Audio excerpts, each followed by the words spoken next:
I need a ticket, please. Right then, just head inside the tent.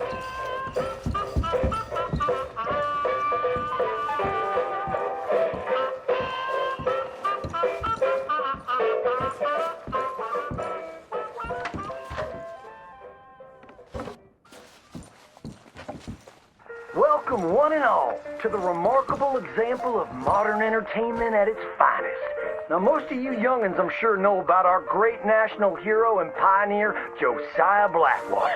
Him that gave the town of Blackwater its nomenclature.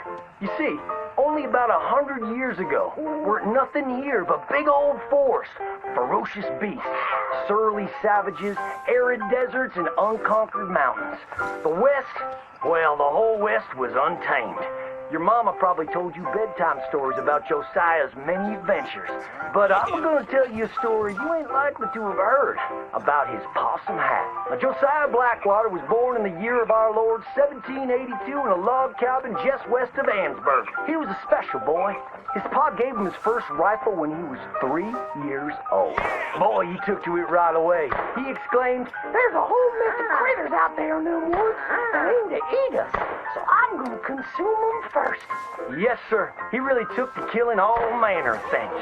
He was such a keen shot. One morning, he was sorting up some winter turnips for the root cellar when a big old bear and her cubs came in the kitchen hunting for food. It had a mind to eat up all the jams and preserves. Josiah grabbed that bear and wrestled her to the ground and squeezed and squeezed and squeezed. He whooped the tar clean out of that big old critter. Then he tied her up and grabbed them cubs and ground them into sausages while the mama bear watched. That's fine eating. His mom and pa knew right then he was cut out to be the finest wild frontiersman that ever drew breath. But first, they wanted him to get some book learning. After only 3 days of attending school, Josiah beat the living daylights out of a class bully and announced to his daddy that he was tired of ciphering and mathematics on account it's only good for adding up the number of critters or Indians you can kill. So he ran away from home and headed west. Now, these lands were occupied by savages then, and when Josiah Blackwater came scouting through, he recognized it to be a land of splendor, wasted on those that couldn't appreciate it on account of worshiping false idols. He got rid of all them pesky buffalo, and thereby ensured those infernal Injuns didn't have nothing to eat. Of course, that got them mightily riled up, so he had to slaughter all of them too. Just like his daddy had once done to the Redcoats in 1775. Right about that time, he met an Indian girl he took pity on account of having annihilated her family. She was 12 years old, and so he took her as his wife. She gave him 2 sons before she died of typhus. Now, y'all know that Josiah Blackwater wore a possum for a hat, but most don't know how that came to be. Well, one day, old Josiah was riding a couple of alligators down the Lanahatchee River, riding, standing up, and shooting eagles right out of the sky, when he sees a big old mountain lion about to eat a possum. Josiah grabbed that mountain lion by the tail and wrestled it till it was plumb dead.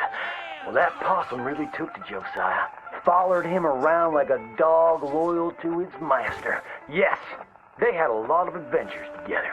Now, Josiah never cried a day in his life, but he pert near did on the day that possum passed, for they were mighty fine friends. So he skinned it and made it into a hat. Back in them days, a possum skin was as good as money, but he never parted with that hat, not even for $10. Once he founded the town of Blackwater, he sent word for settlers to come. It was the last stop in the west before San Francisco. He met a girl by the name of Rufina Helsby at a barn dance one night, took her as his wife, and settled down. Built himself a cattle empire and had 14 youngins. But Josiah Blackwater wasn't the home-loving kind, and he grew mighty restless.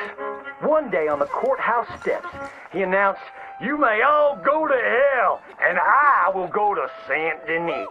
And so he did. Enjoyed French pursuits of strumpets and wanton gluttony, which is where he came upon the idea of running for Congress. He wore that possum hat every day as a congressman, as a reminder of where he come from, saying, "I may live in barbaric splendor, but I always remember, keep your friends close and your gun closer, because you don't know when you might have to shoot them."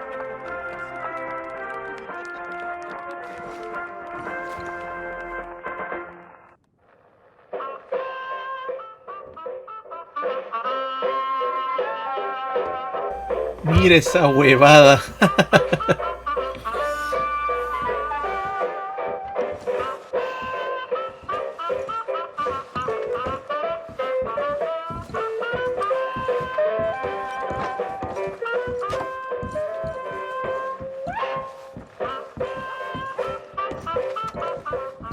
Come again, even better the second time.